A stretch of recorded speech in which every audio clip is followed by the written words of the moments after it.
układał wszystkich kart na stół, bo w momencie, kiedy się gdzieś dwie strony stykają, muszą w jakiś sposób działać i że tak powiem, ze sobą trochę sobie walczyć, no to wiadomo, że nie wszystkie karty będziemy na stół rzucać, zwłaszcza, że różne osoby też w tej grupie są. Natomiast kilka ważnych informacji.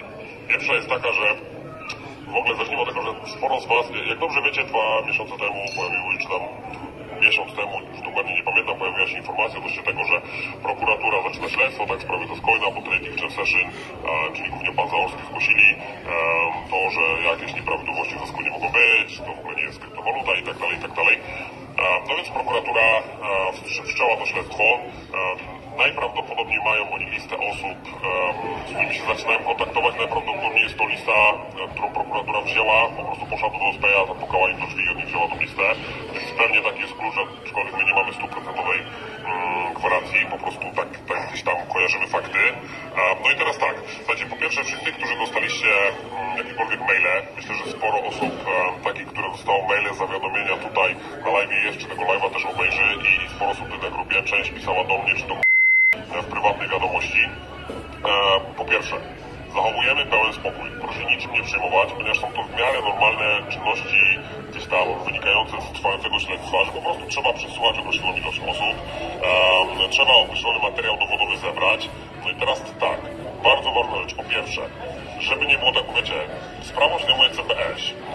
Też nie chcę tego bagatelizować, bo sprawą po prostu należy się zająć, muszą się zająć profesjonaliści, natomiast na pełnym luzie, więc przede wszystkim wszystkie osoby, które, że tak powiem, się trochę pospieszyły i na to wezwanie, które na razie przyjdą drogą mailową, zadzwoniły i w jakiś sposób rozmawiały, najlepiej, żeby, bo część osób teraz ma wezwanie na poniedziałek, ci z Was, którzy mają wezwanie na poniedziałek i zadzwonili, to powinni przedzwonić po prostu pod ten numer, pod który się kontaktowali, do tej pani, która tam prowadzi to śledztwo i te przesłania, żeby przełożyć, żeby mieć chwilę czasu na to, żeby się skontaktować z odpowiednimi prawnikami.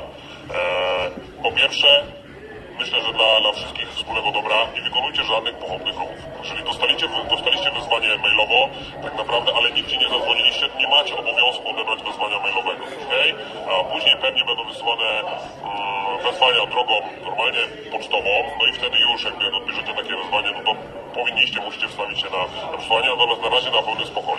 My mamy we wtorek spotkanie z prawnikami. Bardzo ważna informacja dla Was. Każdy, kto dostał wezwanie, tutaj my jako liderzy wspólnie z firmą, wszystkim zapewnimy pomoc, doradztwo prawne, tak?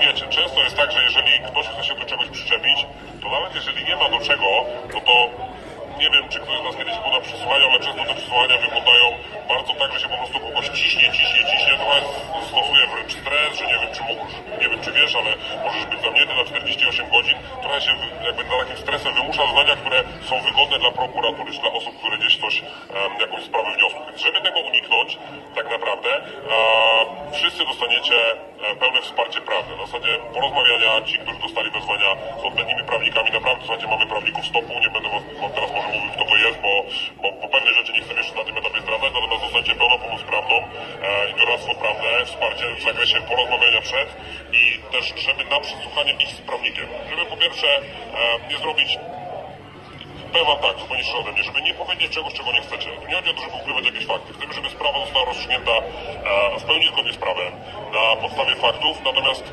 często może być tak, że ktoś pójdzie i zostanie albo przymuszony, albo gdzieś tam zostanie zinterpretowane coś, czego on niekoniecznie chciał powiedzieć. Więc warto w takim momencie mieć też przy sobie prawnika, po prostu na takim przesłaniu. Bardziej, że dużo osób zostało powołanych, które wzięły po prostu sobie nawet licencję za 100 czy 500 euro i one po prostu za dużo nie wiedzą o projekcie, bo podejrzewam, że jak większość osób tego stołu pójdzie, to na pewno zupełnie inaczej będzie wyglądało to, jakby oni mówili, a zupełnie inaczej jak osoby, które sobie wzięły i po prostu nie mają o tym zielonego pojęcia. No i chodzi tutaj właśnie o to, żeby wszyscy mówili jednym językiem, tak jak to faktycznie wygląda. I teraz wiecie, bardzo ważne rzecz, bo myślę, że głównie na tym etapie gdzieś tam problem CBS i prokuratura mają do tego sztatku, że jest kryptowalutą. Myślę, że każdy, kto z Was trochę wiedzy ma, no to wie, że to jest totalna bzdura, tak? Tylko musimy razem zadbać o to, żeby z tej totalnej bzdury na przykład prokuratura nie wyciągnęła sobie rzeczy,